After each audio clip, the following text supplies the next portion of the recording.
अस्सलाम वालेकुम प्यारे बच्चों। आज मैं फर्स्ट क्लास के बच्चों को इंग्लिश पढ़ाने जा रही हूँ। बिस्मिल्लाहिर्रहमानिर्रहीम। Now combine the letters in the box and से द वर्ड्स। गोब्रो दपान बोन कन छु तह यम डब दित उमन मज दित यम डब छु उमन मज यम लेटर दित उमन छु बनावन असे वर्ड्स।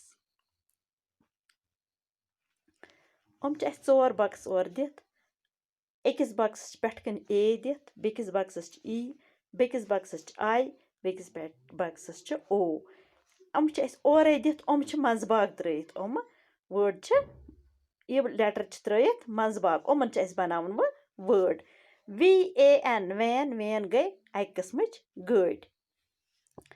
BAG गो बैग बैग वनान स्कूल बैगस ते लंच बैगस ते।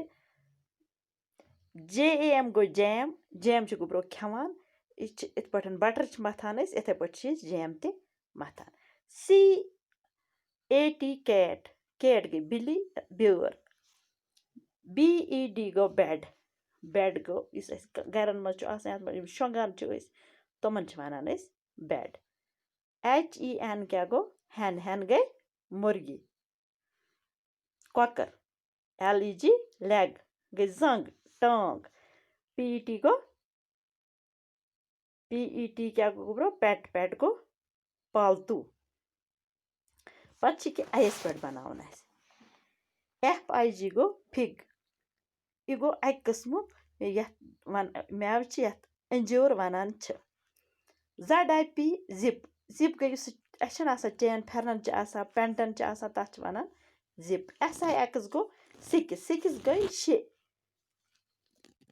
BIG गो बिग बिग क्या गो बड़ा बोड तस वनो बिग।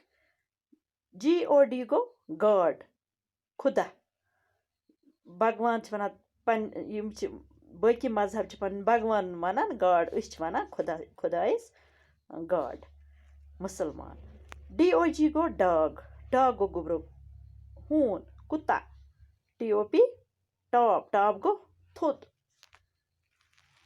कुनुक तो वन यह फलन जाए यह टॉपस पे वत थदिस पे वात वन टॉप थोद हर अत वन टॉप।